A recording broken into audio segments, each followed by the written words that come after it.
there guys, how's it going? So welcome to this lesson. Today we're going to be looking at a bit of a basic crash placement. I say basic because it's not crazy complicated, but it's enough to throw a lot of new drummers off.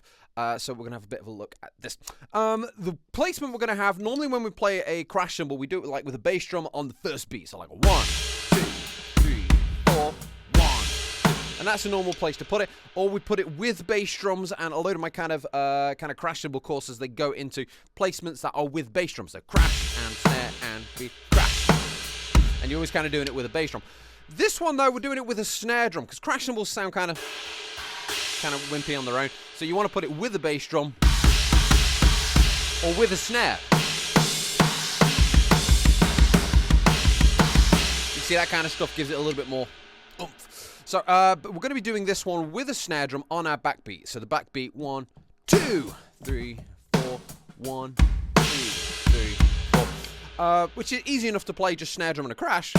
But the placement in the bar is a little strange, and I've got a little kind of introduction thing, putting a bass drum there, which just gives it a 1 and 2, kind of introduces that beat and gives it maximum impact when you actually go for it. So the tricky thing at the beginning, we're going to start with this. We're going to play a hi-hat on beat 1, which will feel really weird for anyone that's gotten into drumming, because we're so used to having a bass drum on the first beat. But this time we're going to go 3, 4, 1 and 2. So like beat 1 just feels really not important, but we still play just the hi-hat on its own. Then we're going to play bass drum and a hi-hat. That'll be on the and of 1. And then on beat 2, the snare and the crash. So 1 and 2. That 3-note phrase is the tricky part of this groove. So hat and bass, snare and a crash together. 1 and 2. And you can drop that into pretty much any groove. So say you're grooving away and you want something a little different. So 1 and 2, 3, 4. 1 and 2, 3, 4, and 1 and 2, 3, 4. 1 and 2, 3, 4. So, and again, if you're playing in a band, you've got the rest of the band, rather than them going bound to like down on that first beat, 1, 2, they can do it a little later. Say to the guys, hey, hold up. A little bit more impact in a different place where the audience may not be necessarily expecting it. So 1, 2, 3. You ready? And 3, 2, 3, 4. You see, it's just got a little kind of different kind of rocky kind of edge to it. So, but great place to put it, and not with the bass drum the way you'd expect it on beat 1. So 1 and 2.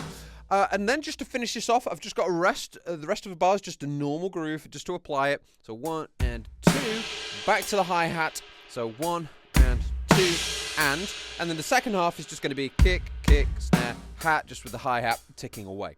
So 1 and 2 and 3 and 4 and 1 and 2 and 3 and 4 and 1 and 2.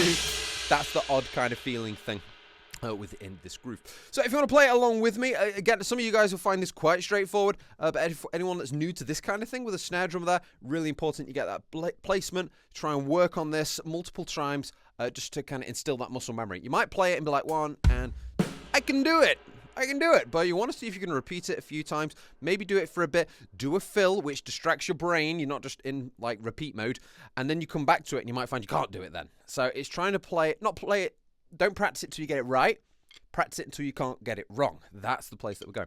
So we're going to play 2 tempos. We're going to start off at 100 BPM. So you'll play along with me, I'll click you in, and then you'll be able to hear whether you're doing it right or wrong.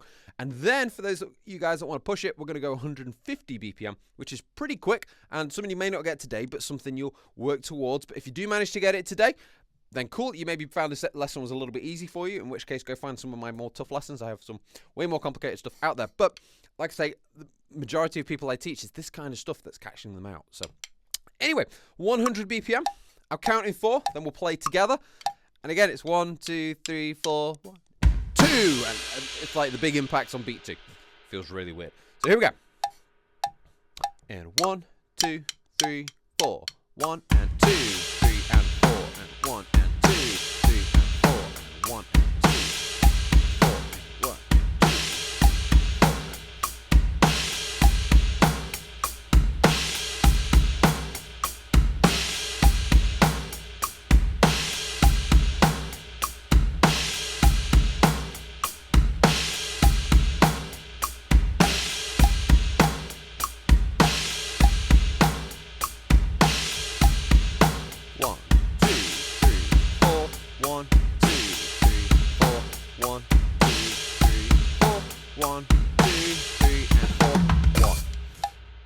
And there we go. That's 100 BPM. Let's go for 150 for those of you guys that want to push it.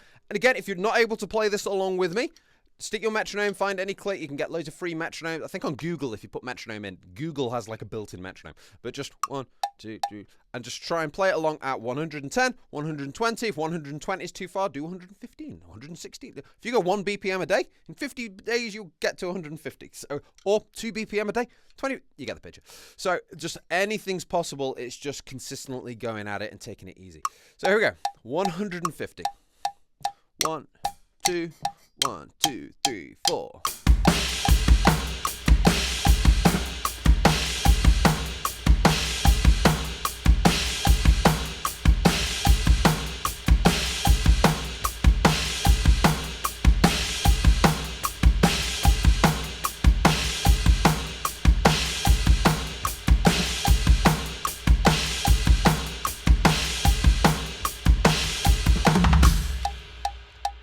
And there we go. So one thing you may find tricky with that is actually just keeping the right hand going at that kind of tempo, in which case set a 150 and just tick away at that.